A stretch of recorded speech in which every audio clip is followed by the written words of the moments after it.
సభ్యులు, బంధువులైన వారందరికీ క్రీస్తునామంలో నా శుభాభివందనాలు తెలియజేసుకుంటున్నాను. అదేవిధంగా మరి నాతో పాటు సువార్త పరిచర్యలో ఉన్నటువంటి మరి సోదరులు, స్థానిక సంఘ కాపర్లు రవి గారికి, అదేవిధంగా జయరాజు గారికి, మరి కాంతారావు పాస్టర్ గారికి, ఇంకా మా పాలన్న గారికి నా వందనాలు తెలియజేసుకుంటూ మరి చిన్న ప్రార్థన చేసుకొని ప్రారంభించుకుందాం. పరిశుద్ధుడు అయిన మా పరలోకపు తండ్రి, ఘనమైన మీ నామమునకు వందనాలు తండ్రి.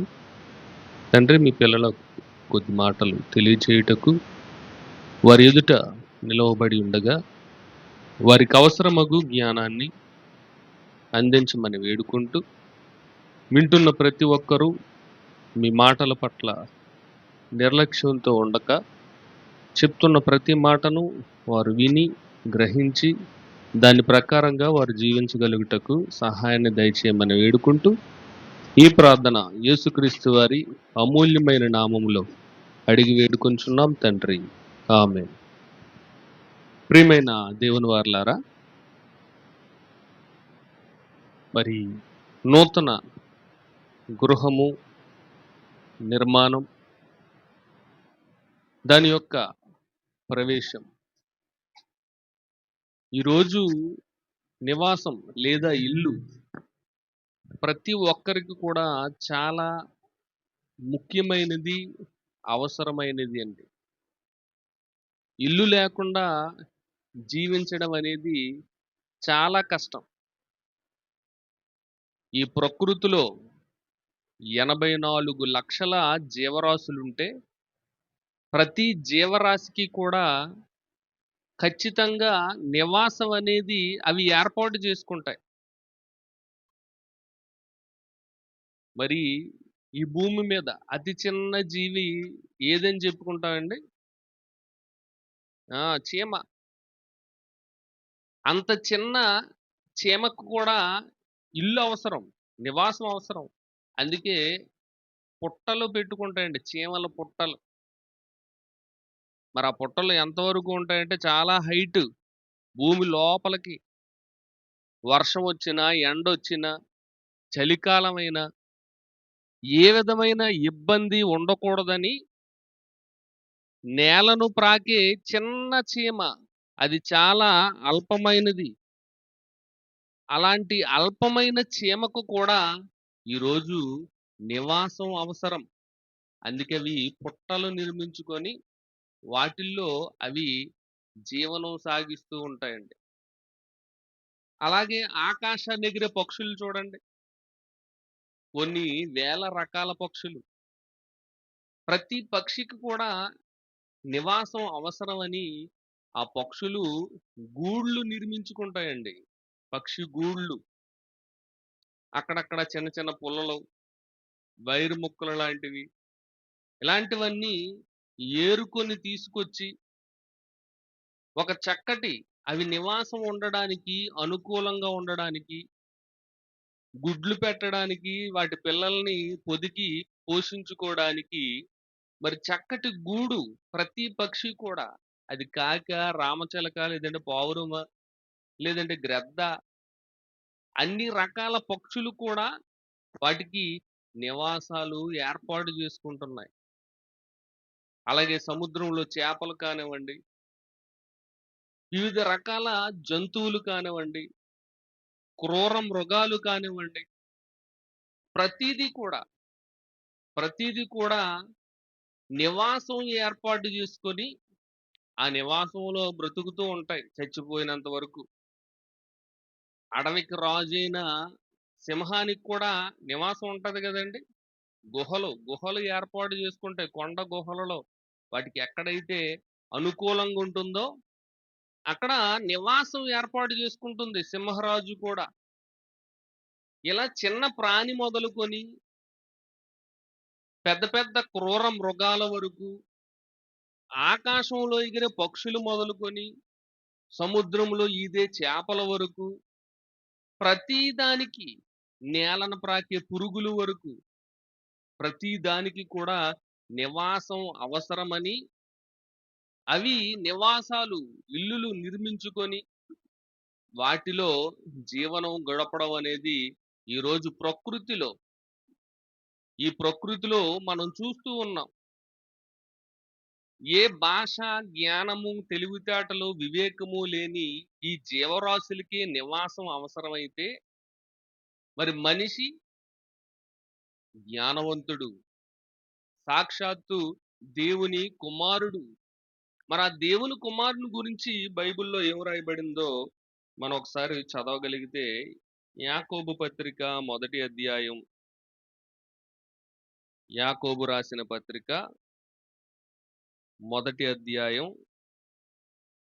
18వ వచనాన్ని మనం ఒకసారి చదువుకొనగలిగితే, అక్కడ ఒక చక్కని మాటను దేవుడు రాయడం జరిగింది. చూడండి ఒకసారి. ఆయన ఆయన తను సృష్టించిన వాటిలో తాను సృష్టించిన వాటిలో మనము మనము ప్రథమ ఫలముగా ప్రథమ ఫలముగా ఉండునట్లు ఉండునట్లు సత్యవాక్యము వలన సత్యవాక్యము వలన మనలను తన సంకల్ప ప్రకారము తన సంకల్ప ప్రకారము కనెను. చూడండి ఇక్కడ, తాను సృష్టించిన వాటిలో. చూడండి, దేవుని సృష్టి గురించి చెప్తూ, మరి ఈ సృష్టిలో మనిషి మొదట పుట్టాడా? ఈ ప్రకృతి ముందు పుట్టిందండి? ఈ సృష్టి నిర్మాణంలో దేవుడు మొదట మనిషిని నిర్మించాడా? ముందు ప్రకృతి నిర్మించబడిందా? ఆలోచిస్తే ముందు ప్రకృతే నిర్మించబడిందండి. మొదటి దినం వెలుగుని దేవుడు చేశాడు. రెండో దినాన్ని ఆకాశాన్ని చేశాడు. మూడో దినాన్ని భూమిని నిర్మించాడు. నాలుగో రోజున సూర్యచంద్ర నక్షత్రాలను నిర్మించాడు. ఐదో రోజున మరి జంతువులు, సముద్రము చేపలు. ఆరో దినాన ఆరో దినాన లాస్ట్లో ఎవరిని సృష్టించాడండి? మనిషిని నిర్మించడం జరిగింది. కానీ ఇక్కడ ఇప్పుడు చదువుకున్నటువంటి వాక్యములో తాను సృష్టించిన వాటిలో ఎవరు ప్రథమ ఫలం అంటే అండి? మనము. అంటే మనుషులు గురించి చెప్తూ, మనుషులే మొదట పుట్టారు. ప్రథమ ఫలం. ప్రథమము అంటే ఏంటండి? ప్రథమము అంటే ఫస్ట్. చూడండి, చివరన ఆరో దినాన్న దేవుడు మనిషిని చేస్తే ప్రథమ ఫలము అని అంటున్నాడు ఏంటి? దానికి కారణం ఏంటి? సృష్టింపబడిన ప్రతిదీ ఎవరి కోసం సృష్టింపబడిందంటే మనుషుల కోసం. మనుషుల కోసం, మనుషుల నిమిత్తం, మనుషులు వినియోగించుకోవడానికి దేవుడు దానిని నిర్మించడం అనేది జరిగింది, సృష్టి అంతటిని. అంటే ప్రథమ ఫలము ఎవరు అని అంటే దేవుని కుమారుడు. మరి ఈ ప్రకృతిలో ఎన్నో జీవరాశులకి మనకంటే ముందు పుట్టినటువంటి వాటికి ఎలాగైతే నివాసాలు అవసరమో, మనిషి ప్రథమ ఫలం. మనిషి దేవుని కుమారుడు. తన స్వహస్తాలతో దేవుడు మనిషిని నిర్మించాడు. మరి ఆ మనిషికి నిర్మాణం అవసరం లేదా? నివాసం అవసరం లేదా? ఖచ్చితంగా నివాసం అవసరమేనండి. అందుకే దేవుడు మనిషికి జ్ఞానాన్ని ఇచ్చాడు, వివేకాన్ని ఇచ్చాడు. మీరు నివాసం ఉండడానికి ఎలాంటి యోగ్యమైన నిర్మాణాలు కట్టుకుంటారో అని జ్ఞాన వివేకాలను, సంపదల్ని దేవుడు చేతిలో పెట్టి ఇంటిని నిర్మించుకోమంటున్నాడండి. చూడండి, ఈరోజు గోవింద్ గారు మరి మంచి ఇంటిని నిర్మించుకున్నారు. గోడలకు కానీ, లేదంటే ఫ్లోర్కి కానీ మంచి రకరకాల టైల్స్ వేశారు. మంచి మంచి రంగులు వేయించుకున్నారు. అన్ని వసతులు, లైట్లు ఉండాలి, ఫ్యాన్లు ఉండాలి, ఇంట్లో నీరు అవసరత ఉండాలి. ఇవన్నీ అన్నిటినీ ఆలోచించి ఆయన నిర్మించుకున్నాడు తన కష్టార్జితంతో. ఇలా ప్రతి మనిషి కూడా తనకున్నటువంటి శక్తిని బట్టి ఇంటిని నిర్మించుకుంటున్నాడు. అందులో సుఖంగా ఉండాలని అనుకుంటున్నాడండి. మరి అంబానీ గారు తాను, తన కుటుంబం నివాసం ఉండడానికి ఎంత పెద్ద ఇల్లు కట్టుకున్నాడండి? 27 అంతస్తుల బిల్డింగ్ అంట. 27 అంతస్తులు ముంబైలో ఉంటది. దాని పేరు యాంటీలియా. యాంటీలి అని చెప్పి పేరు పెట్టుకున్నాడండి. ఉన్నది 6 ఫ్యామిలీ మెంబర్స్. కానీ 27 ఫ్లోర్లు ఇల్లు కట్టుకున్నాడు అనంటే తనకున్నటువంటి సామర్థ్యాన్ని, గొప్పతనాన్ని చూపించుకోవడానికి అతడు ఇంటిని నిర్మించుకుంటే, మరి సద్దాం హుస్సేన్ తెలుసు కదండీ! సద్దాం హుస్సేను ఇరాక్ అధినేత. అమెరికా వాళ్ళు అతన్ని పట్టుకొని ఉరి తీసి చంపేశాడు. మరి అలాంటి సద్దాం హుస్సేన్ నివాసం ఉంటున్న ఇల్లు పరిస్థితి ఏంటో తెలుసా? అతడి యొక్క బాత్రూమే బంగారంతో నిర్మించబడిందంటండి. అతడు ఉంటున్నటువంటి బాత్రూమ్ బంగారంతో నిర్మించబడిందంటే మరి భోజనపు బల్ల ఎలా ఉంటుంది? పడుకునే బెడ్‌రూమ్ ఎలాగుంటది? మరి విశ్రాంతి గది లేదంటే హాలు ఇవన్నీ ఎలా ఉంటాయి? బంగారంతో చేయించుకున్నాడు ప్రతీది. చూడండి మనుషులు తనకున్నటువంటి సంపదలను బట్టి పేదవాడైతే చిన్న రేకు షెడ్డో లేదంటే పూరిపాక వేసుకుంటాడు. ధనవంతుడైతే పెద్ద పెద్ద బిల్డింగులు బంగారంతో కట్టుకుంటాడు. మొత్తానికి ప్రతి మనిషికి కూడా నివాసం అవసరం. వాళ్ళకున్న శక్తి సామర్థ్యాలను బట్టి చిన్నదా, పెద్దదా, 1 ఫ్లోరా, 2 ఫ్లోర్‌లా, 10 ఫ్లోర్‌లా ఇలా ప్రతి ఒక్కరు కూడా ఇంటిని నిర్మించుకోవాలని ఎన్నో ఆలోచనలు కూడా కలిగి ఉంటారండి. ఎవరికైనా ఇల్లు లేదనుకోండి, వాళ్ళ ఆలోచన అంతా ఎలా ఉంటది? ఎక్కడైనా మేము సొంత ఇల్లు కట్టుకోవాలి. ఎక్కడైనా చిన్న స్థలం కొనుక్కోవాలి. లేదంటే ప్రభుత్వం ఏమైనా ఇస్తదేమో అప్లికేషన్ పెట్టుకోవాలి. మాకు ఇల్లు కావాలి. చూడండి ప్రతి మనిషికి కూడా ఇల్లు అనేది చాలా అవసరము.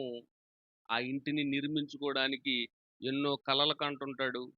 డబ్బులు పోగు చేసుకుంటూ ఉంటాడు. లేదంటే బ్యాంకుల నుంచో ఎవరి దగ్గరనో అప్పు తెచ్చైనా ఇల్లు అనుకుంటారు. మొత్తానికి ఇంటిని సాధించుకోవాలి. ఆ ఇంటిలో ప్రశాంతంగా ఉండాలి అని అనుకుంటారండి. మరి ఇల్లనేది మనుషులకు ఎంత ఇష్టం అనంటే, ఎక్కడికి వెళ్ళినా తిరిగి ఎక్కడికొచ్చేస్తారండి? ఆ! ఏదైనా ఒక 5, 6 రోజులు ఊరెళ్లారనుకోండి, మనసు ఎలా లాగేస్తుంటది? ఇంటికెళ్ళిపోవాలి, ఇంటికెళ్ళిపోవాలి. ఇల్లు ఎలాగుందో చూడండి అనిపిస్తుంటదా? ఒక 5, 6 రోజులు బయటికెళ్ళామంటే మనకు మనసు లాగేస్తుంటది. మేము ఇంటికెళ్ళిపోవాలి. అబ్బా! ఇంటికొచ్చేసిన తర్వాత ప్రశాంతంగా ఉంది బాబు. ఏండి అలాగే మాట్లాడుకుంటారు కదా! అబ్బా! ఇంటికి చేరిపోయాం. మనసంతా ప్రశాంతంగా ఉంది. మనకు బయట ఎక్కడ సరిగ్గా నిద్ర పట్టదు. కేవలం ఇంట్లోనే బాగా నిద్ర పడుతుంది. అంటే ఇల్లు అనగానే ఒక రకమైనటువంటి ఎఫెక్షన్, ఒక రకమైనటువంటి అనుభూతి, అనుబంధం ఇంటి మీద ప్రతి ఒక్కరికి ఉంటుందండి. అందుకే ఇంటిని విడిచి ఎవరు ఎక్కడికి వెళ్ళలేరు. ఎక్కడికి వెళ్ళినా తిరిగి మరలా ఇంటి దగ్గరికే చేరిపోతారు. ఇది మనకు అర్థమైతే ఇది మరి లోకాలను కలిగించినటువంటి సృష్టికర్త అయిన దేవుని నివాసం. ఇప్పటివరకు జంతువులు, పక్షులు, పురుగులు, చీమలు, క్రూర మృగాలు వాటి నివాసాల గురించి ఆలోచించాం. మనుషులు కట్టుకున్నటువంటి నివాసాల గురించి మనం ఆలోచించాం. మరి ఇటు మనుషులని, అటు ప్రకృతిని, జీవరాశులను సృష్టించినటువంటి మరి దేవుని నివాసం ఎలా ఉంటుంది? ఆయన ఇల్లేంటి? ఆయన ఇల్లు ఎలా కట్టుకున్నాడు? ఎంతోమంది ధనవంతులున్నారు కదా! కోటీశ్వరులున్నారు కదా! మరి వారి ఇల్లు ఏ విధంగా కట్టుకున్నారో మనం ఆలోచించాం. మరి సృష్టికర్త అయిన దేవుని ఇల్లు మరి ఆయన ఎంత గొప్ప ఇంటిని కట్టుకున్నాడో మనం ఆలోచించగలిగితే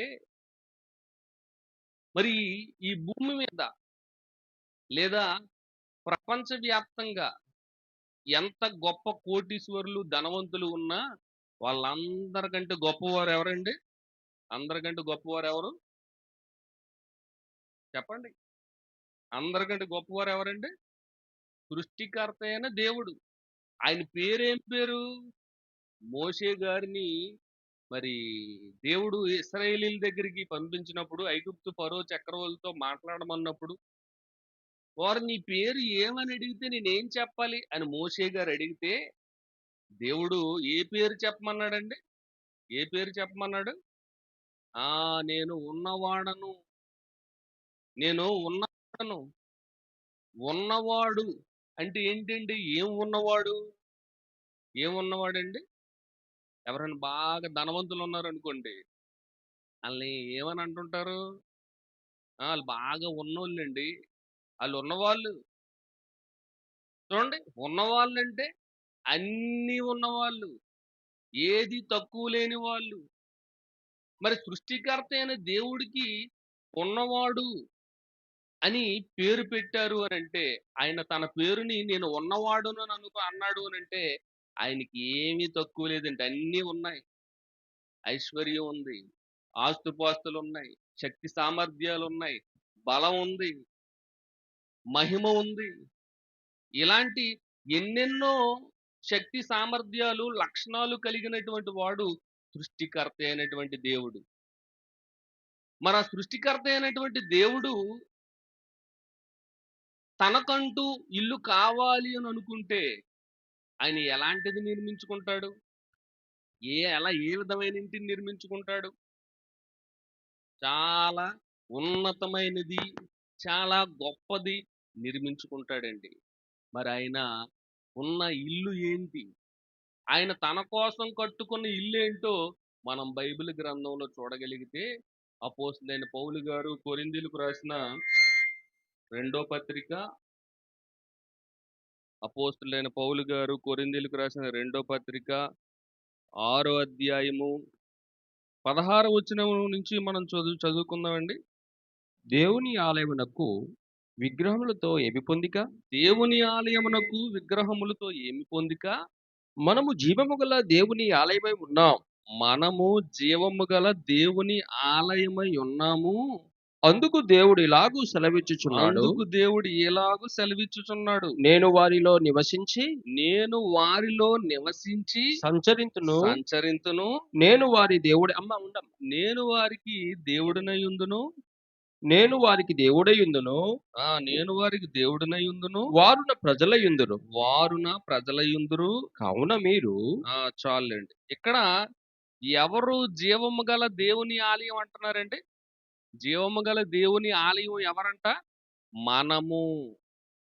మనము కొరింథీలో ఉన్న దేవుని సంఘానికితో కలిపి పౌలు గారు చెప్తున్నారు, మనము జీవనం గల దేవుని ఆలయం. అంటే సంఘముగా ఎవరెవరైతే కూడుకుంటారో వారు దేవునికి ఆలయం అంట. అది ఎలాంటి ఆలయం? జీవము కలిగినది. జీవము కలిగినటువంటి ఆలయం. ఈరోజు ఏ మనిషి అయినా ఎలాంటి గొప్ప ఇంటిని కట్టుకున్నా, బంగారం, వజ్రాలు, వైడూర్యాలు ఇలాంటి వాటిలతో కట్టినా వాటిల్లో ఏముండదండి? వాటిల్లో ఏముండదు? జీవం ఉండదు. వాటిల్లో కదలికలు ఉండవు. వాటికి స్పర్శ ఉండదు. వాటికి జ్ఞానం ఉండదు. అవి మాట్లాడలేవు. ఒక చీమ కట్టుకున్నా, లేదంటే ఒక పక్షి కట్టుకున్నా, లేదంటే ఒక చేప నిర్మించుకున్నా, ఈ ప్రకృతిలో ఏ జీవరాశి కానివ్వండి, మనిషి కానివ్వండి, వారు కట్టుకున్న నివాసాలకి జీవం అనేది ఉండదు. రాళ్ళు, ఇటుకలు, మట్టి, ఇసుక, సిమెంటు ఇలాంటి వాటితో కట్టుకుంటారు. వాటిల్లో జీవం ఉండదు. గాని దేవుడు ఉన్నవాడు గనుక తన కొరకు కదిలే ఇంటిని, జీవము కలిగినటువంటి ఇంటిని దేవుడు నిర్మించుకున్నాడు. ఆ ఆలయం మనమేనంటండి. ఆ ఆలయం, దేవుని ఇల్లు మనమేనంట. చూడండి ఎంత గొప్ప నిర్మాణం. ఒక మనిషిని దేవుడు తన ఇంటిగా నేను నిర్మించుకుంటున్నాను అని దేవుడు చెప్పాడు అనంటే అది ఎంత గొప్పదై ఉండాలి. అదే ఇక్కడ వ్రాయబడింది, మనము జీవము గల దేవుని ఆలయమై ఉన్నాము. అందుకు దేవుడు ఎలాగూ సెలవిచ్చుచున్నాడు, నేను వారిలో నివసించి సంచరింతును. నేను వారికి దేవుడినయుందును. చూడండి, దేవుడు ఉండడానికి ఆయన కట్టుకున్న ఇల్లు. దేవుడు ఉండడానికి మనుషులు కూడా కట్టారండి. దేవుడు ఉండడానికి మనుషులు కూడా కట్టారు. ఒకానొక రోజు దేవునికి ఇష్టానుసారుడైనటువంటి దావీదు గారు మరి కోటలో నుంచి అక్కడ బాల్కనీలోంచి బయటకు చూస్తుంటే దూరంగా అక్కడ మైదానంలో ఒక చిన్న డేరాలోన దేవుని మందసం ఉందంట. చిన్న టెంట కింద. అప్పుడు దావీదు గారికి ఆలోచన కలిగింది. దేవుని వలన పుట్టింపబడిన నేను, దేవుని చేత హెచ్చింపబడిన నేను, ఆయన కృప వలన, అనుగ్రహం వలన ఇశ్రాయేలీయుల్ని పరిపాలించే గొప్ప చక్రవర్తిగా తీర్చిదిద్దబడి, కోటలో మరి వైభవోపేతంగా జీవిస్తున్నటువంటి నేను ఇక్కడ ఉండడం ఏంటి? నాకు అన్నీ ఇచ్చిన దేవుడేమో అక్కడ మందసంలో దూరంగా టెంటలో ఉండడం ఏంటి? డేరాల కింద ఉండడం ఏంటి? అని ఆలోచన కలిగి ఆయన కోసం గొప్ప మందిరం చేపట్టాలి.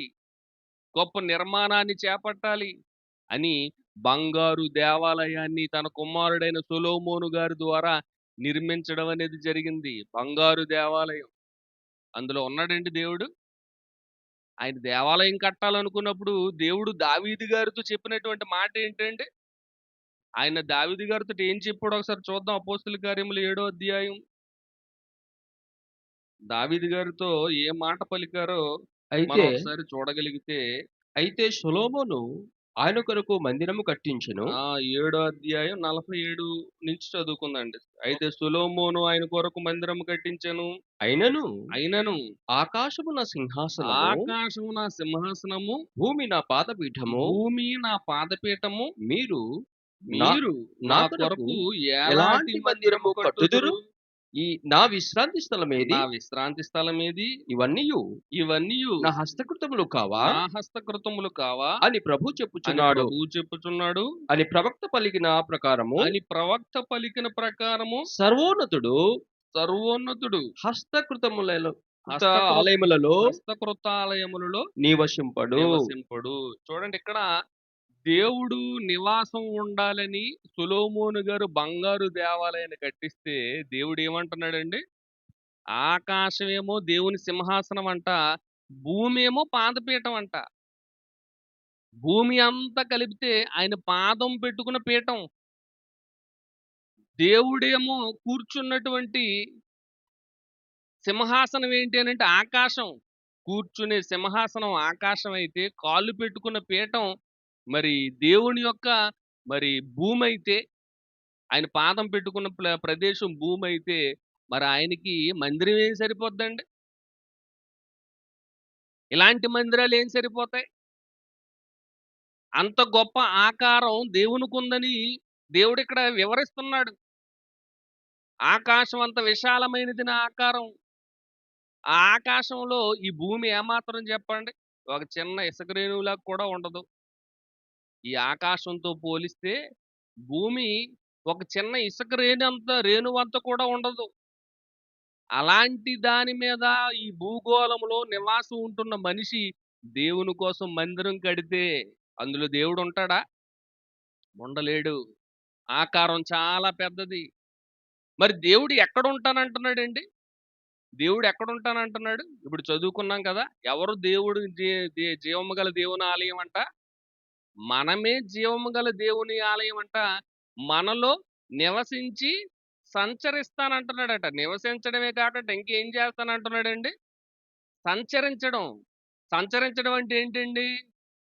కదులుతాను, నేను తిరుగుతాను అని అంటున్నాడు. దేవుని ఆకారం అంత పెద్ద ఆకారం అయితే మనిషి ఎంతున్నాడు చెప్పండి? మనిషి యొక్క ఆకారం ఎంత? 6 అడుగులు మహా అయితే. వెడల్పేమో ఓ 2 అడుగులు ఉంటాడేమో. 2, 2.5 అడుగులు. ఆకాశమే ఆయన పట్టకపోతే భూమి ఆయన కాలు పెట్టుకునే పీఠం అయితే ఆ భూమి మీద ఉన్న మనిషి ఎంతటి వాడు చెప్పండి? అలాంటి మనుషులు దేవుడు పడతాడా? ఏండి? అలాంటి మనిషిలో అంత పెద్ద ఆకారం కలిగిన దేవుడు పడతాడా? పట్టకపోయినా దేవుడేమంటున్నాడు?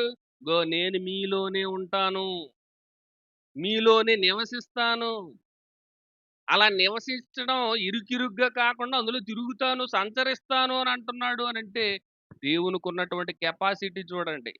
ఆకాశం పట్టలేనంత ఆకారం కలిగిన ఆయన మనలో నివాసం ఉంటానంటున్నాడు అనంటే ఇది ఎలాంటి ఆలయం ఒకసారి ఆలోచించండి. చాలా మందికి జ్ఞానం అర్థం కాదండి. చాలా మందికి జ్ఞానం అర్థం కాదు. అంత గొప్ప దేవుడు, అంత ఉన్నతమైన దేవుడు, అంత ఆకాశమే పట్టలేనంత దేవుడు మనిషిలో ఉంటాడంటే అది ఏమైనా సాధ్యమా? మీరేవో కథలు చెప్తున్నారండి అని చాలా మంది తేలిగ్గా తీసి పడేస్తుంటారండి. కానీ జ్ఞానముతో ఆలోచిస్తే, జ్ఞానముతో ఆలోచిస్తే దేవునికి ఏదైనా సాధ్యమే. మర్రి చెట్లు చూసారా ఎప్పుడైనా? మర్రి చెట్లు లేదంటే పెద్ద పెద్ద రావి చెట్లు ఉంటాయి. వాటి ప్రారంభం ఏంటండి? వాటి ప్రారంభం? వాటి ప్రారంభం ఏంటి? మొదట్లో ఎలాగుంటుంది ఏ చెట్టైనా? చిన్న విత్తనం అంతే గదండీ! చిన్న విత్తనం. 2 వేలు మధ్యలో గట్టిగా నొక్కితే నలిగిపోయేటట్టుగా ఉంటది ఆ విత్తనం.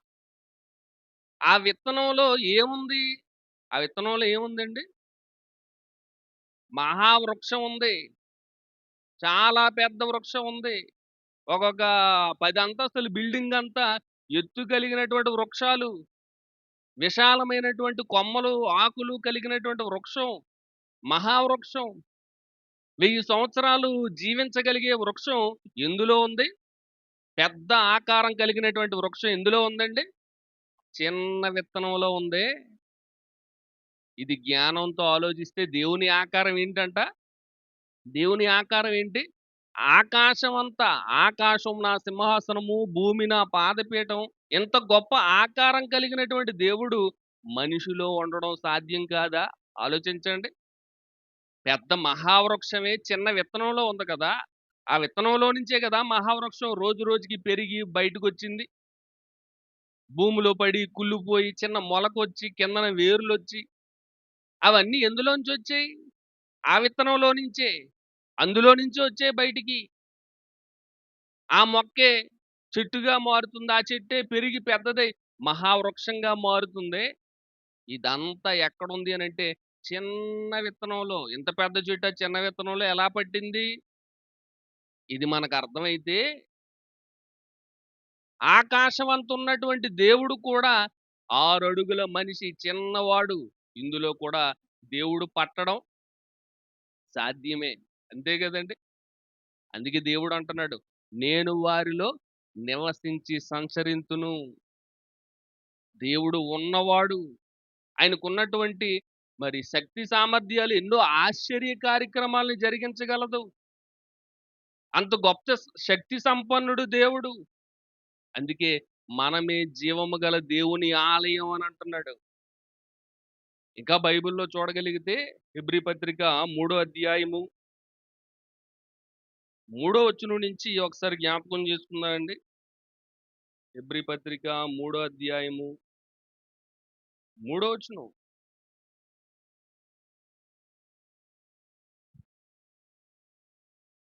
దేవుని ఇల్లంతట్లో మోషే నమ్మకముగా 3 అండి. ఉండునట్లు 3 చదవండి. 3 ప్రతి ఇల్లును ఎవడైనా ఒకని చేత కట్టబడును. ప్రతి ఇల్లును ఎవడైనా ఒకని చేత కట్టబడును. సమస్తమును కట్టినవాడు దేవుడే. సమస్తమును కట్టినవాడు దేవుడే. ఇంటికంటే దానిని కట్టినవాడు ఒకడున్న ఇంటికంటే దానిని కట్టినవాడు ఘనత ఆ, పొంది ఉన్నట్లు కట్టినవాడు ఎక్కువ ఘనత పొందినట్లు ఈయన ఈయన మోషే కంటే మోషే కంటే ఎక్కువగా ఎక్కువ మహిమకు మహిమకు అర్హుడుగా అర్హుడుగా ఎంచబడెను. చూడండి ఇక్కడ దేవుడు చెప్తున్నాడు ప్రతి ఇల్లు కూడా దానంతట అది వచ్చేస్తుంది అంటున్నాడా? ఎవరైనా కట్టాలి అని అంటున్నాడండి? ప్రతి ఇల్లు కూడా ఎవరి చేతైనా ఒకని చేత కట్టబడును. ఏది ఊరకనే రాదు. ఈ ఇల్లులన్నీ ఎవరు కట్టారండి? ఆ ఇంటి యజమానులు. వాటంతట వచ్చేలేదు. కష్టపడి కట్టారు. వేల రూపాయలు, లక్షల రూపాయలు ఖర్చు పెట్టి మేస్త్రుల్ని, కూలివారిని ఏర్పాటు చేసుకొని ఇంచుమించు 3, 4 నెలలు, 5, 6 నెలలు కొంతమంది సంవత్సరాల పాటు కట్టిన సందర్భాలు కూడా ఉంటాయి. ఇన్ని సంవత్సరాల పాటు కడితే ఇగో ఇక్కడ ఇల్లొచ్చింది. ఇగో గోవింద్ గారు ఉన్నారు అనంటే మరి ఇల్లు ఎలా వచ్చింది? ఆయన కట్టారు. ఆయన నిర్మించారు. ఎంతో కష్టపడ్డారు. ఊరకనే వచ్చేలేదది. ప్రతి ఇల్లు కూడా ఎవడైనా ఒకని చేత కట్టబడును అని చెప్పి ఇంకేమంటున్నాడండి? సమస్తమును కట్టినవాడు దేవుడే. ఈ ఇంటిని నిర్మించుకున్నారు గోవింద్ గారు. ఆయన కట్టారు. కానీ ఆయన కట్టడానికి ఎవరు సహాయం చేశారట? ఆ! దేవుని కృప, దేవుని సహాయం, ఆయన కృప వలన, దేవుని యొక్క సహకారం వలన ఇక్కడ నిర్మించబడిందట. సమస్తమును కట్టినవాడు దేవుడే. ఇంటికంటే దానిని కట్టినవాడు ఎక్కువ ఘనత పొందినట్లు. ఇంటికంటే ఇంటిని బట్టి ఎవరికి ఘనత వస్తదటండి? ఇంటిని బట్టి ఎవరికి ఘనత వస్తదట? దాన్ని కట్టిన వారికి ఈ ఇంటిని చూడగానే ఎవరు జ్ఞాపకం వస్తారు మనకి? ఇంటిని చూడగానే ఎవరు జ్ఞాపకం రావాలండి? ఎవరు కట్టారు? ఎవరండి? కూలీల పేర్లు చెప్తావా? మేస్త్రి పేరు చెప్తావా? కట్టినవాడంటే ఇంటి ఓనర్ ఎవరైతే ఉన్నారో ఆయన. అంతే కదా! గోవింద లిమ్మ గారు. ఆయన జ్ఞాపకం వస్తాడు. ఇంటికంటే దానిని కట్టినవాడు ఎక్కువ ఘనత. ఇంటిని చూడగానే ఇది గోవింద్ గారి ఇల్లు అంటారు. గోవింద్ గారి ఇల్లు. తాజ్‌మహల్‌ని చూడగానే ఎవరు జ్ఞాపకం వస్తారండి? తాజ్‌మహల్‌ని చూడగానే ఎవరు జ్ఞాపకం వస్తారు? షాజహాన్. దాన్ని కట్టినవాడు ఆయన. అలాగే ఒక చార్మినార్‌ని చూడగానే ఎవరు జ్ఞాపకం వస్తారు? ఒక కులీ కుతుబ్ షా గుర్తు వస్తాడు. అలాగే ఎర్రకోట. ప్రతి ఆగస్టు 15కి మరి ప్రధానమంత్రి గారు అక్కడే జాతీయ జెండా ఆవిష్కరిస్తుంటారు. ఎగరవేస్తూ ఉంటారు. ఎర్రకోట, రెడ్ ఫోర్ట్ అంటారు. మరి దాన్ని చూడగానే ఎవరు జ్ఞాపకం రావాలి? దాన్ని కట్టినవాడు అక్బర్ ది గ్రేట్. మొఘల సామ్రాజ్యపు అధినేత చక్రవర్తి అక్బర్. అక్బర్ గారు కట్టించారు కోట, ఎర్రకోటని. ఇలా ఏ నిర్మాణాన్ని చూసినా, ఏ నిర్మాణాన్ని చూసినా దాని వెనకాతల కట్టిన వారు ఎలాగైతే జ్ఞాపకం వస్తున్నారో, మనల్ని చూడగానే ఎవరు జ్ఞాపకం రావాలండి? మనల్ని చూడగానే ఎవరు ఘనత పొందాలి? దేవుడు. మనల్ని కట్టింది ఎవరు? దేవుడు కాబట్టి. కానీ ఈరోజు అలాంటి ఘనత దేవునికి దక్కుతుందో ఆలోచించండి ఒకసారి. ఏ ఇంటి నిర్మాణాన్ని చూసినా ప్రతి ఇల్లు ఎవడైనా ఒకని చేత కట్టబడుతుంది. సమస్తమును కట్టినవాడు దేవుడే. కట్టిన ఇంటి కంటే కట్టించిన వారు ఎక్కువ ఘనత పొందుతున్నారు ఈరోజు సమాజంలో. పేరు వాళ్ళకుంటుంది. పలానా వాళ్ళ ఇల్లండి, పలానా వాళ్ళు కట్టుకున్నారండి అని చెప్పి ఇంటి యజమానుల పేర్లు ఎలాగైతే చెప్పి ఘనత కలిగిస్తుందో, మరి జీవము కలిగినటువంటి దేవుని ఆలయముగా ఉన్నటువంటి మనల్ని చూస్తుంటే దేవునికి ఏమైనా ఘనత దక్కుతుందా? ఎందుకంటే మనం ఎవరమి? 6వ వచనంలో చెప్తున్నాడు చూడండి, మనం ఎవరము? అయితే క్రీస్తు కుమారుడై ఉండి ఆయన ఇంటి మీద నమ్మకంగా ఉన్నాడు. ధైర్యమును, నిరీక్షణ వల్ల ఉత్సాహమును, తుదముట్టుకు స్థిరముగా తుదమట్టుకు చేపట్టిన స్థిరముగా ఎడల చేపట్టిన ఎడల మనమే ఆయన ఇల్లు. మనమే ఆయన ఇల్లు. చూడండి, మనమే ఆయన ఇల్లు అంట. ఈ ఇల్లు దేవుడే కట్టించాడు. తల్లి గర్భంలో నవమాసాలు తన స్వహస్తాలతో మనల్ని అరచేతిలో చెక్కుకున్నాడు. ఇంతటి గొప్ప అపురూపమైనటువంటి ఈ నిర్మాణాన్ని చూడగానే మనకి ఎవరు జ్ఞాపకం రావాలంటే దేవుడు జ్ఞాపకం రావాలి. మరి ఈరోజు కట్టిన దేవుడు జ్ఞాపకం వస్తున్నాడా? ఎవరినైనా చూడగానే? అందరూ దేవుడిని మర్చిపోతున్నారు కదండి. దేవుణ్ణి ఎవరు జ్ఞాపకం చేసుకునేటట్టుగా చేయట్లేదు. దేవునికి ఘనత దక్కట్లేదు. దానికి కారణం ఏంటి? దానికి కారణం ఏంటండి? దేవునికి నివాసాలుగా ఉండవలసిన ఈ దేవాలయాలు, దేవుని ఇల్లులు ఎవరికి నివాసాలుగా మారిపోయాయో తెలుసా? ఎవరికి నివాసాలుగా మారిపోయాయండి? దెయ్యాలకి నివాసాలుగా మారిపోయాయి. ఈరోజు మనుషులలో మంచితనం ఎక్కడుంది చెప్పండి? పరిశుద్ధత ఎక్కడుంది చెప్పండి? లోకంలో మనుషుల హృదయాలన్నీ చెడుతోని, పాపముతోని మరి నిండిపోయినప్పుడు, కుళ్ళుతోనూ, కుతంత్రాలతోనూ ఉన్నప్పుడు, అలాంటి ఈ దేహంలో దేవుడుంటాడా? ఆలోచించండి ఒకసారి. మనం ఇంట్లో నివాసం ఉండాలి అనంటే ఇల్లు ఎలా ఉండాలి చెప్పండి? ఇల్లు ఎలా ఉండాలండి? ఇల్లంతా శుభ్రంగా కంపు కొడుతూ, దోమలతోటి, పురుగులతోటి, పాములతోటి నిండిపోయి ఉంటే, చెత్త పేరుకుపోయి ఉంటే అలాంటి ఇంట్లో మనం ఉండగలమా? ఏండి? ఇంట్లో మనం నివాసం ఉండాలి అంటే ఇల్లు శుభ్రంగా ఉండాలి, అంతే కదా. చెత్త చెత్తగా కంపు కంపుగా ఉంటే అందులో ఉండలేం.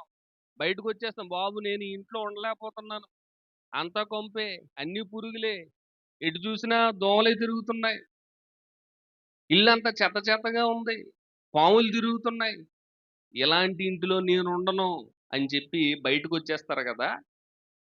ఇది అర్థమైతే దేవుడు కట్టుకున్నటువంటి దేహములో దేవుడు ఉండాలి అనంటే లోన ఈ నివాసం ఎలా ఉండాలండి? పరిశుభ్రంగా ఉండాలి, పరిశుద్ధంగా జీవించాలి మనం. మరి ఈరోజు మన దేహములో లేదంటే మన హృదయములో దేవుని ఇంటిలో పరిశుద్ధత అనేది ఉందా? పరిశుద్ధత అనేది ఉందండి? ఎక్కడుంది చెప్పండి? అందరూ అబద్ధాలు ఆడుతుంటారు, అందరూ మోసం చేసే పరిస్థితుల్లోనూ ఉంటారు. ఈరోజు లోకంలో ఉన్న మనుషులందరిని చూడండి, అందరూ త్రాగుతుంటారు, ఇష్టానుసారంగా తిని తినకూడనివన్నీ తిని లేనిపోని రోగాలన్నీ కొని తెచ్చుకుంటూ ఉంటారు, రకరకాల పాపాలన్నీ చేస్తూ దేవుణ్ణి బాధ పెడుతూ ఉంటారు. ఈ దేహం అంతా పరిశుద్ధంగా లేదు. దేవునికి ఆలయముగా ఉండవలసిన ఈ దేహము మరి పాపానికి నిలయంగా మారిపోయింది. ఎప్పుడైతే పాపం లోపల ఉందో దేవుడు ఉంటాడండి? దేవుడు ఉంటాడా? ఉండడు. మరి ఎవరుంటారు? దెయ్యానికి నిలయంగా మారిపోద్దండి. అదే మాట దెస్సలోనిక పత్రికలో చెప్తున్నారు చూడండి. పౌలు గారు దెస్సలోనికి రాసినటువంటి రెండో పత్రిక, రెండో అధ్యాయము 4వ వచనం నుంచి చదువుకుందాం.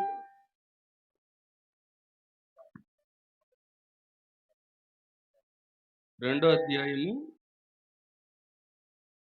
4వ వచనం.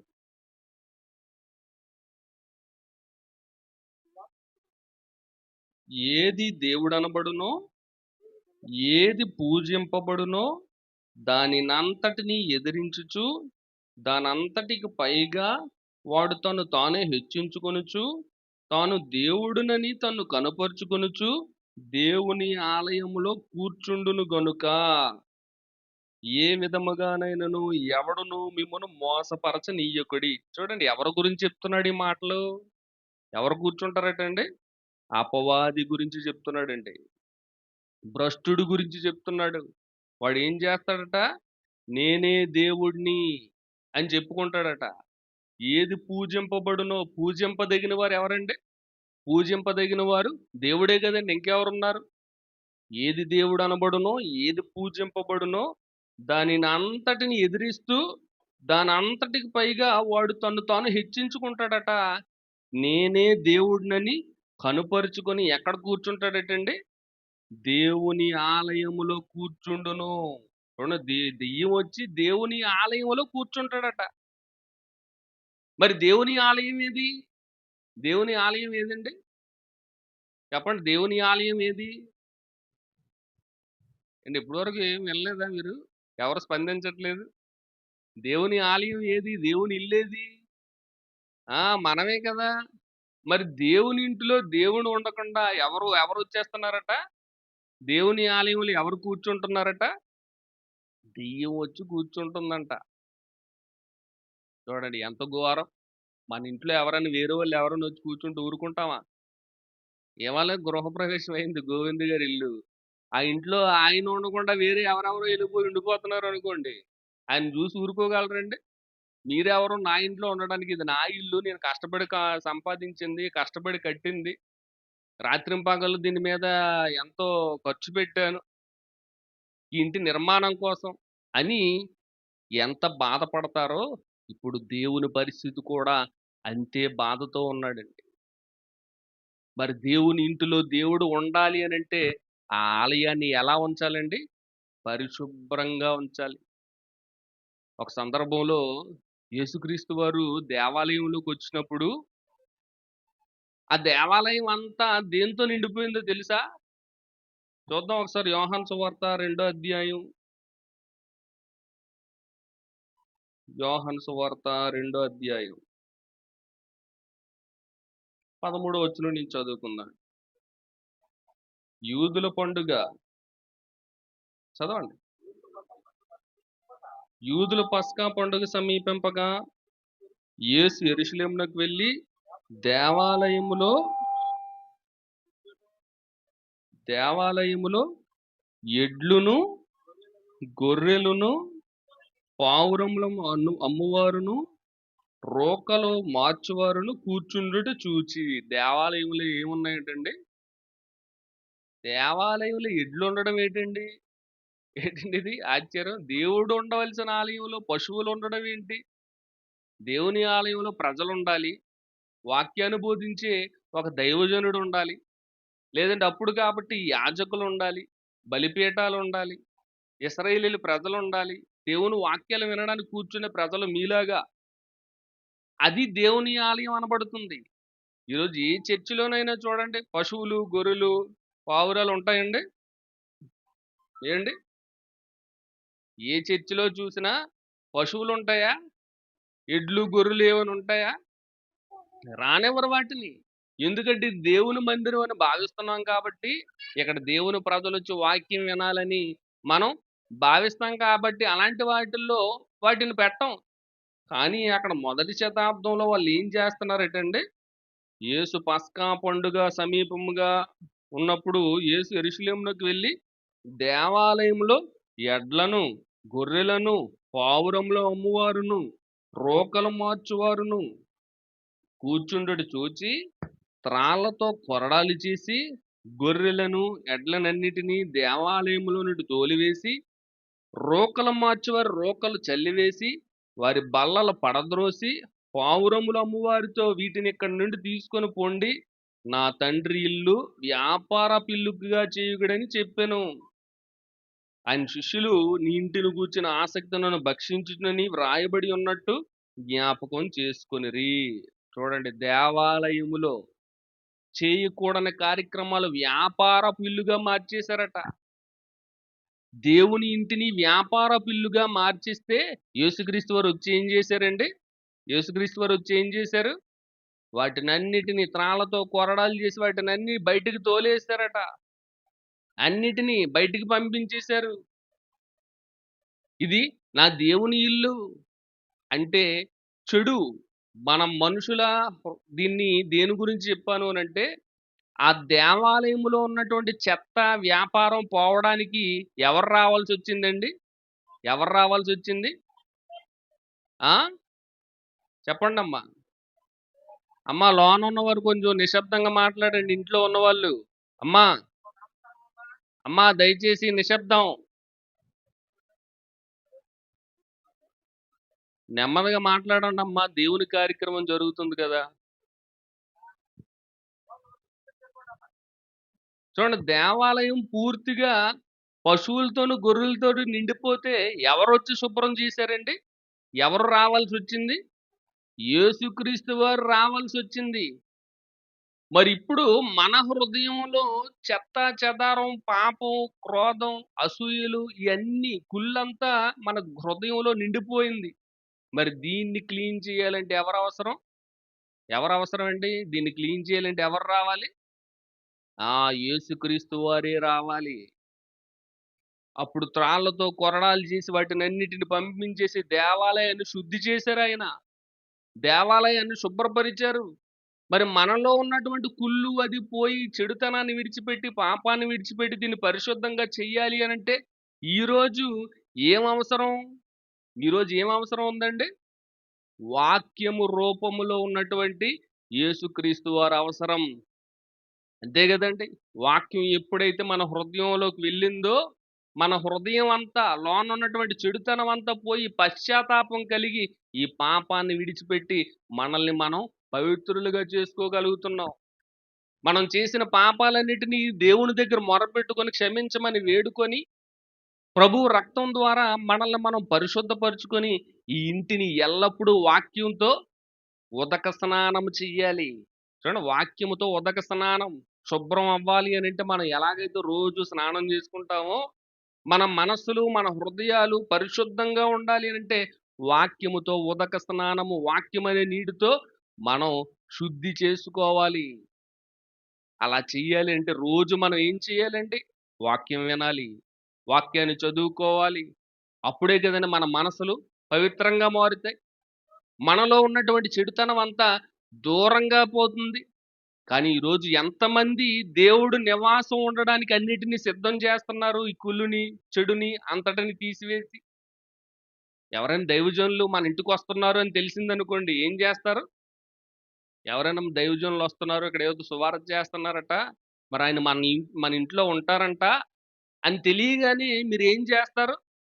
ఏం చేస్తారండి? ఇంటిని మొత్తం శుభ్రపరుస్తారు. అయ్యగారు ఎక్కడ పడుకుంటారు, బాత్రూమ్ని శుభ్రంగా క్లీన్ చేస్తుంటారు, ఫ్యాన్లు అవి తిరుగుతున్నాయా లేదా, అయ్యగారు ఏం తింటారు, ఆయనకి ఇష్టమైన వండి పెట్టాలి, గో దైవజనులు వస్తున్నారు, గో పాస్టర్ గారు వస్తున్నారు అని మొత్తం ఎలాగండి శుభ్రపరుస్తాం?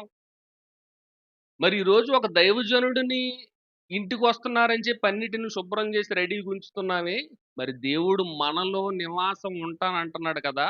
మరి సాక్షాత్తు దేవుడే మనలో నివసించి సంచరిస్తానంటున్నప్పుడు మరి హృదయాన్ని ఎలా సిద్ధపరచాలి? మనం ఏ విధంగా మనం క్లీన్ చెయ్యాలి? వాక్యముతో మనం ఎల్లప్పుడూ మనల్ని మనం పవిత్రపరుచుకొని దేవుడు నివాసం ఉండడానికి అనుకూలంగా దీనిని మార్చుకోవాలండి. మరి ఈ ప్రయత్నం ఎంతమంది చేస్తున్నారో ఆలోచించండి. ఇలా దేవుడు ఉండడానికి ఎవరైతే ఇలా పరిశుద్ధంగా జీవిస్తారో, ఈ దేహాన్ని దేవుడు నివాసం ఉండడానికి అనుకూలంగా ఎవరైతే మలుచుకుంటారో అలాంటి వారికి దేవుడు ఒక బంపర్ ఆఫర్ ఇస్తున్నాడండి. Bumper offer. ఏంటా ఆఫరో చూద్దాం, బైబిల్లో చూద్దాం. యోహాను సువార్త 14వ అధ్యాయము.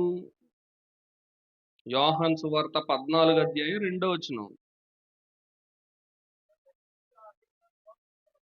యేసుక్రీస్తు వారు చెప్తున్నారండి, నా తండ్రి అంట అనేక నివాసములు కలవు, లేని ఎడల నేను మీతో చెప్పుదును. చూడండి, నా తండ్రి అంట అనేక నివాసములు కలవు అని అంటున్నారు. మరి ఆ నివాసములన్నీ ఎవరి కోసం? తండ్రి అంటే ఇక్కడ భూమి మీద మనం దేవుని ఇల్లు, కానీ దేవుడు ఉన్నటువంటి లోకం ఏంటి? పరలోకం. అది శాశ్వతమైన ఇల్లు, శాశ్వతమైన లోకం. మరి అలాంటి లోకములో అనేక నివాసములు ఉన్నాయంట.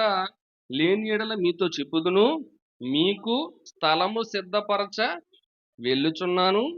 నేను వెళ్ళి మీకు స్థలం సిద్ధపరిచిన ఎడల నేనుండు స్థలములో మీరును ఉండులోగున మరలా వచ్చి నా యొద్ద ఉండుటకు మిమ్మును తీసుకొని పోవుదును. చూడండి, పరలోకంలో యేసుక్రీస్తు వారు మన కోసం ఏం సిద్ధపరుస్తున్నారటండి? స్థలం సిద్ధపరుస్తున్నారు. స్థలం. ఈ భూమి మీద ఉన్న స్థలాలు, ఇల్లు శాశ్వతంగా ఉంటాయండి? ఏదో రోజు కూలిపోతాయి, ఏదో రోజు పాడైపోతాయి. ప్రతి సంవత్సరం పెయింట్లు వేసుకోవాలి, ప్రతిసారి కడుక్కోవాలి, ఎప్పుడు శుభ్రం చేసుకోవాలి. అన్నీ చెడిపోతుంటాయి, పాడైపోతుంటాయి, చెదలు పెట్టేస్తుంటాయి, పగిలిపోతుంటాయి, విరిగిపోతుంటాయి. రాజులు కట్టిన కోటలు ఇప్పుడు వరకు ఉన్నాయండి? ఏ కోటలైనాను? పూర్వం ఎంతో మంది రాజులు కోటలు కట్టారు. అవన్నీ ఏమైపోయాయి? శిథిలమైపోయాయి, కూలిపోయాయి, నివాసం ఉండడానికి అనుకూలంగా లేని వాటిగా మారిపోయాయి. ఇది ఎంత వాస్తవమో. కానీ దేవుడు శాశ్వతంగా ఉండే లోకం పరలోకం అయితే, ఆ పరలోకంలో మన కోసం స్థలాన్ని, ఇంటిని సిద్ధపరుస్తున్నాడంట. స్థలాన్ని సిద్ధపరచ వెళ్ళుచున్నాను. మరి స్థలం అనేది ఎప్పటి నుంచి సిద్ధపరుస్తున్నాడు? ఎప్పటి నుంచి సిద్ధపరుస్తున్నాడండి? చూద్దాం. అది కూడా మత్తయి సువార్త 25వ అధ్యాయం 34వ వచనం. మత్తయి సువార్త 25వ అధ్యాయం 34వ వచనం. చూడండి అక్కడ ఏం రాయబడిందో.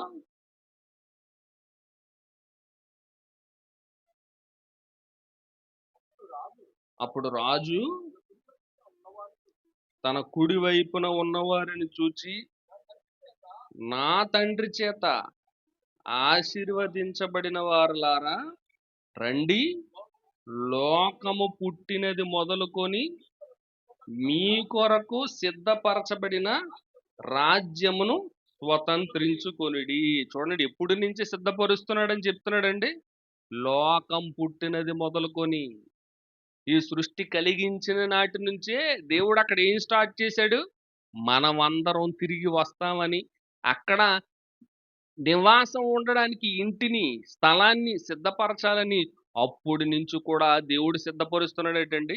లోకము పుట్టినది మొదలుకొని మీ కొరకు సిద్ధపరచబడినటువంటి రాజ్యములోనికి ప్రవేశించుడి. అప్పుడు నుంచి దేవుడు సిద్ధపరుస్తున్నాడట. ఈ సృష్టిని కలిగించింది ఎన్ని ఎన్ని దినాల్లో సృష్టిని కలిగించాడండి? కేవలం 6 దినాలు, 6 విశ్వ దినాల్లోని సృష్టిని అంతటిని కలిగించేశాడు.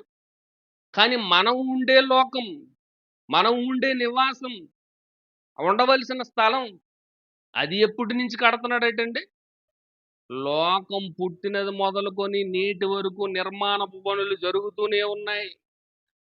మీకోసం స్థలం సిద్ధపరిచి వెళుచున్నాను. అనేక నివాసాలు ఉన్నాయి అక్కడ.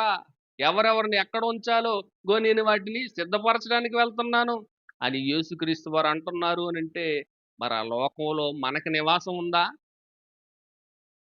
మనకు నివాసం ఉందండి?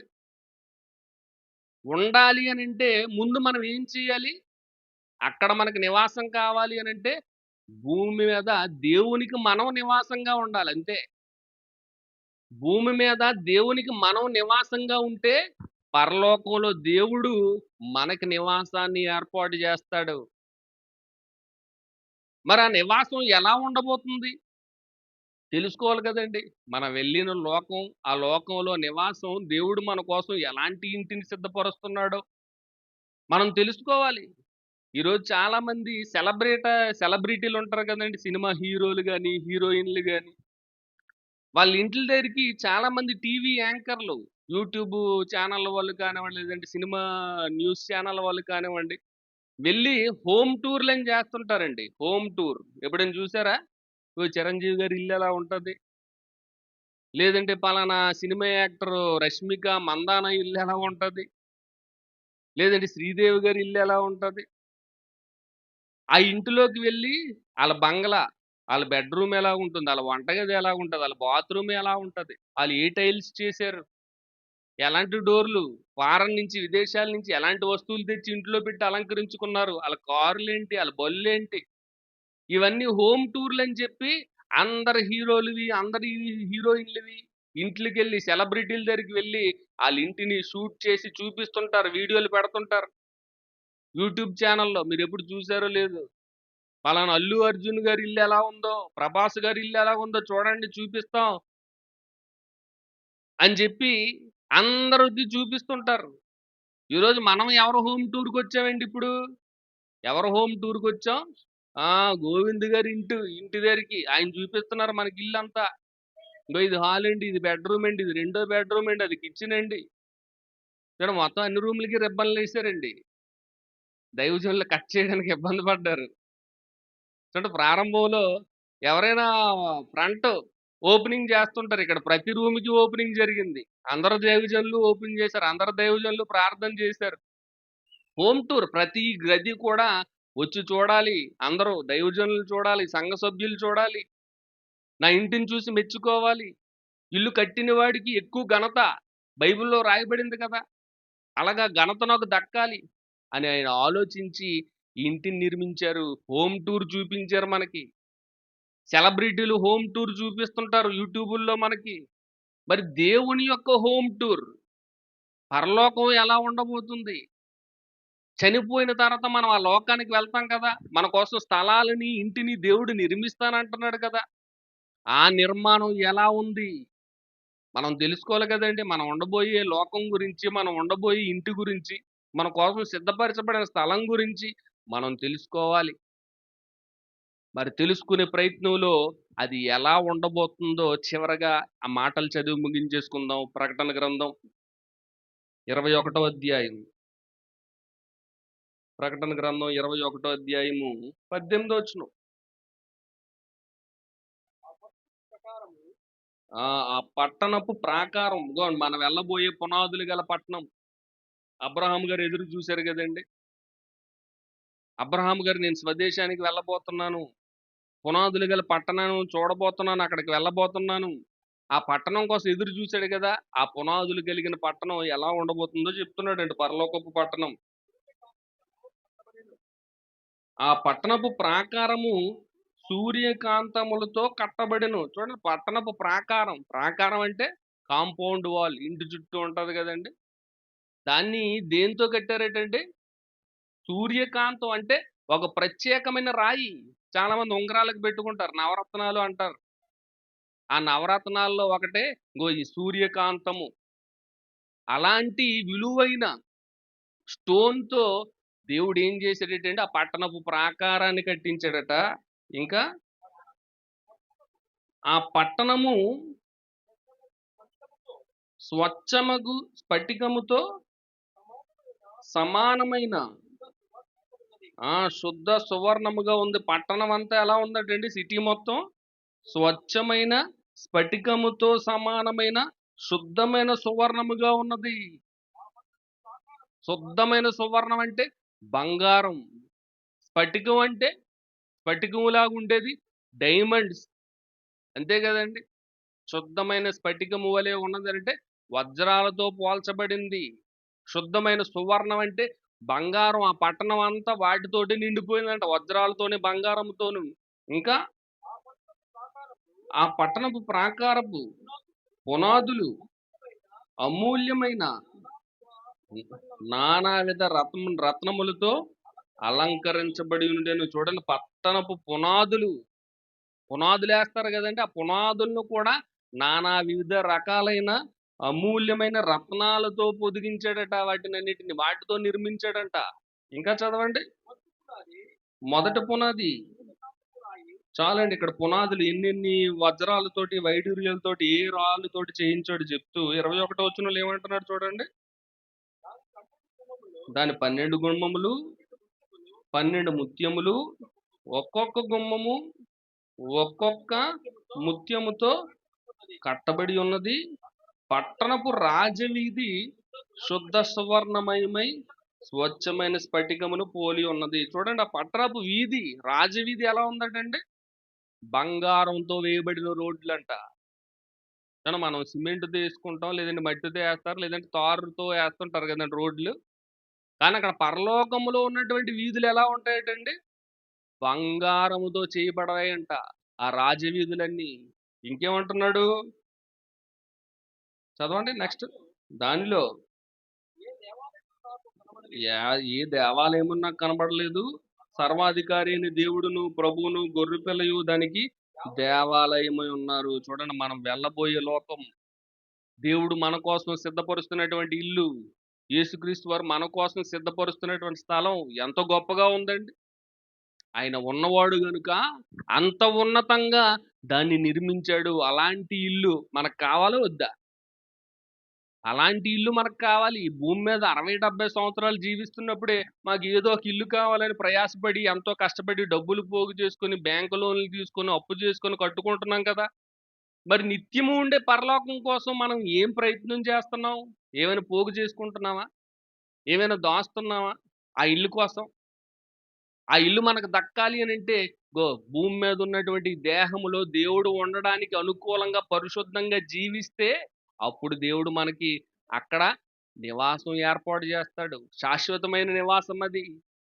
బంగారంతో చేయబడింది, వజ్రాలతో చేయబడింది, విలువగల రాళ్లతో చెక్కబడింది. మరి ఇలాంటి రాజ్యం పొందాలి అని అంటే ఏం చెయ్యాలో లాస్ట్ వచనంలో చెప్తున్నాడు చూడండి, 27వ వచనం. గొర్రెపిల్ల యొక్క జీవగ్రంథమందు వ్రాయబడిన వారే దానిలో ప్రవేశింతురు గాని నిషిద్ధమైనదేదైనను, అసహ్యమైన దానిని, అబద్ధమైన దానిని జరిగించువాడైనను దానిలోకి ప్రవేశింపడు. చూడండి, ఎవరెవరు ప్రవేశింపరో దేవుడు చెప్పేశాడండి. అబద్ధాలు మాట్లాడుతున్నారు అనుకోండి, వాళ్ళు ప్రవేశించరట. అసహ్యమైన కార్యక్రమాలు, పాపపు కార్యక్రమాలు చేస్తున్నారు అనుకోండి, అందులో ప్రవేశించరట. నిషిద్ధమైనది, దేవుడు ఏదేదైతే మీరు చేయకూడదని చెప్పి ఆజ్ఞలు ఇచ్చి వాటిని అన్నిటిని నిషేధించాడో వాటిని చేసేవారు అందులో ప్రవేశించలేరట. దీన్ని బట్టి మీరు ఆలోచించండి, మీకు అక్కడ నివాసం ఉందో లేదో, మనం ప్రవేశించగలమో లేదు. మన క్రియలు మన గురించి బాగా తెలుసు కదండి. మనం మాట్లాడే మాటల గురించి కానీ, మనం చేసే క్రియల గురించి కానీ, మన ఆలోచనల గురించి కానీ మిమ్మల్ని మీరు ఒకసారి ఆలోచించుకోండి. నేను ఆ లోకంలో ప్రవేశించడానికి అర్హుడినేనా? ఒకవేళ ఏవైనా లోపాలు ఉన్నాయనుకోండి, ఏమైనా చిన్న చిన్న పొరపాట్లు ఉన్నాయనుకోండి, వెంటనే మనల్ని మనం సరి చేసుకోవాలి.